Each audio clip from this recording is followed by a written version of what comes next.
Hello everyone and welcome to my channel, and today I'll be reading a multi-character expositor by me. So let's get into it. Arlecchino. The room was unusually quiet. The only sound, the soft crackling of the fireplace in the background. Arlecchino had been sitting next to you, head leaning against your shoulder, when her weight shifted slightly. You glanced down to see her face, normally so sharp and focused, now softened in sleep. Her head rested gently on your lap, her breathing steady, and for once, she seemed completely at peace. You found yourself smiling, carefully running your fingers through her hair, feeling the tension of her unusually guarded nature melt away. "You work too hard," he whispered. You remembered the events of the day. The fact that she came back tired and so exhausted. Not physically, no, but mentally. After all, taking care of children was a very taxing thing to do. And oftentimes, things did not go as you expected. And so, that resulted in whatever this was. Either way, you didn't mind it when she laid against you and rested her head on your lap, looking at you for a moment and judging what your expression was, seeing if she should stay or whether you would mind. But all you did right then was smile softly at her, holding her hand. And you asked her, "Is everything all right, Arlie?" She nodded, squeezing your hand a little bit. "Yes, I suppose. Nothing bad happened. But then again, there wasn't much that could happen anyway." "I'm not sure I'm getting what you mean. Do you even want to talk about it?" "I'm always willing to listen." She hesitated for a moment. After all, she never wanted to seem vulnerable or weak, like she needed someone. Because in reality, she never believed that she did. She was always able to depend on herself. And actually, having someone help her, or someone to talk to, was a very unfamiliar thing. But in the end, she did talk to you. About what the children did. About what they expected of her. And how they felt as well. It was a complicated situation. One that you did your best to be able to listen to and understand. And in the end, she closed her eyes and sighed softly. "If you don't mind, I would rather stay here for a little bit." "Of course, Arlecchino. I love you. And if being with me makes you feel better, then that just makes me happy."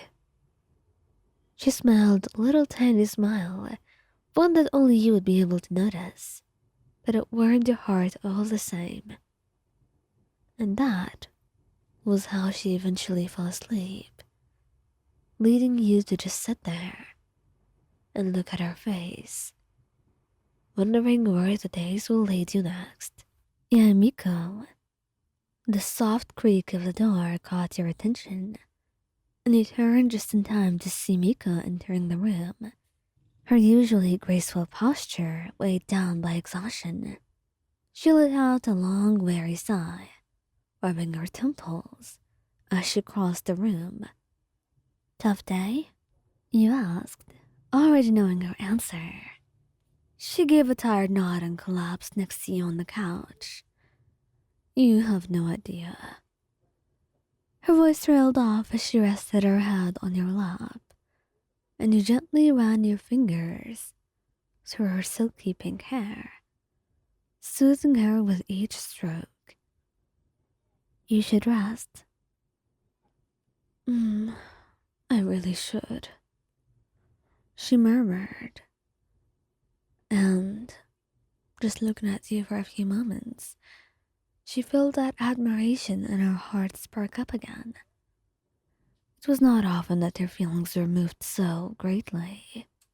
But with you, it was like every little action made her heart swell a little bit with love for you.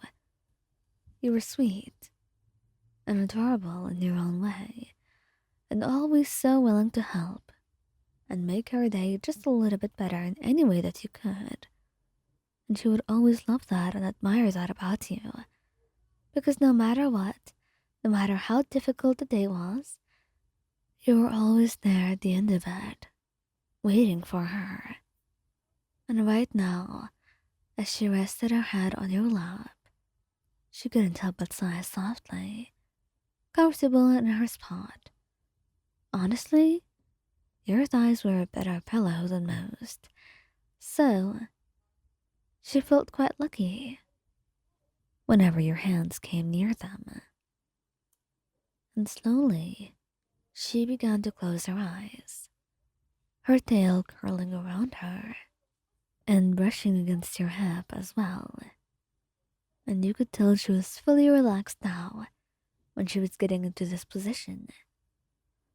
She was finally falling asleep and putting the day and the events of it behind her back to fade far away and instead to be replaced by the peaceful dreams. And you did not mind sitting there, waiting for her to wake up. You were not doing much anyway, and you had a novel right next to you that you wanted to finish. So for now, you'd continue to stay there, providing her with a comfortable space to be in, and hoping that when she wakes up, if there was anything that went wrong, she would tell you. And if she did not, that would be fine as well. For all you really wanted to let her know was that you'd be there no matter what, and that nothing, no matter how big it may seem, will ever seem too big for you to handle. Because you want to be with her and help her. And even if you can't help much, considering how difficult it may be to help someone who's aged over 5 centuries, at the very least, you can be a shoulder for her to lean on. Or just like now, someone to sleep on top of. Whichever makes her comfortable, really. You don't mind at all.